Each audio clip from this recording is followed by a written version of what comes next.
പ്രവർത്തകർ മാത്രമല്ല എന്നോട് മാധ്യമങ്ങൾ ചോദിപ്പിച്ചപ്പോൾ ഞാൻ പറഞ്ഞു, ഇവിടെ വന്നിരിക്കുന്നത് പാലക്കാട് ഇടതുപക്ഷം ജയിച്ചു കാണണമെന്ന് ആഗ്രഹിക്കുന്ന ഓരോ മനുഷ്യരുമാണ്.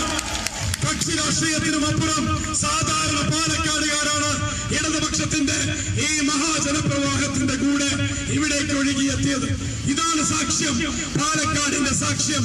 20-ാം തീയതി അവസാന മിനിറ്റുകളിലേക്ക് വോട്ടെടുപ്പ് നടക്കുമ്പോ കടന്നു പോകുമ്പോ നമ്മൾ പറഞ്ഞ വാക്കുണ്ടെന്ന്, ചെയ്യുമെന്നുള്ളൊരു വാക്ക്, ചെയ്ത് കാണിക്കുമെന്നുള്ള വാക്ക്, ചെയ്ത് തീർക്കുമെന്നുള്ള വാക്ക്, ജനങ്ങളോട് നമ്മൾ പറഞ്ഞ വാക്കിന്റെ അർത്ഥം ജനങ്ങൾ മനസ്സേറ്റിയിരിക്കുന്നു, നെഞ്ചേറ്റിയിരിക്കുന്നു എന്നുള്ളതാണ്.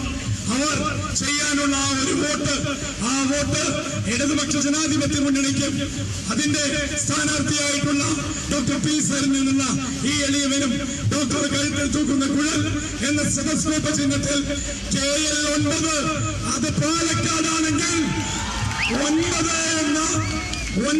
എന്ന ക്രമ നമ്പറിൽ വോട്ടിംഗ് മെഷീനിൽ തെളിയുന്നത് അടുത്ത പാലക്കാടിന്റെ ജനപ്രതിനിധിയുടെ പേര് തന്നെയാണ് എന്ന് ജനങ്ങൾ മനസ്സിലാക്കിയിരിക്കുന്നു. ആ തിരിച്ചറിവിന് ജനങ്ങളോടൊപ്പം നിന്ന് 1 മാസക്കാലത്തിലേറെയായി നമ്മൾ ഓരോരുത്തരും തോളോട് തോൾ ചേർന്ന് പ്രവർത്തിച്ചതിന് ഔപചാരികമായിട്ട് ഞാനിവിടെ നന്ദി പ്രകാശിപ്പിക്കുകയാണ്.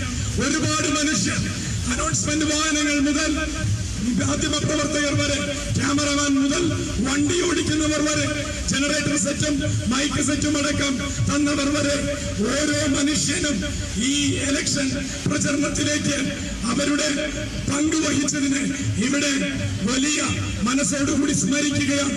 നമ്മൾ ഓരോരുത്തരും ചേർന്നാണ് ഈ തെരഞ്ഞെടുപ്പ് പ്രചരണം ഇതുവരെ ഈ പരസ്യ പ്രചരണത്തിന്റെ അവസാന നിമിഷം വരെ എത്തിച്ചത്. ഇനിയും 36 മണിക്കൂറുകൾ കാത്തിരുന്നാൽ മാത്രമാണ് പോളിംഗ് സമയമാവുക.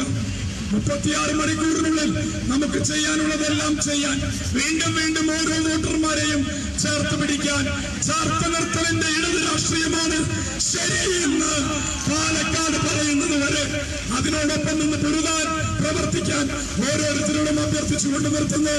നന്ദി, നമസ്കാരം.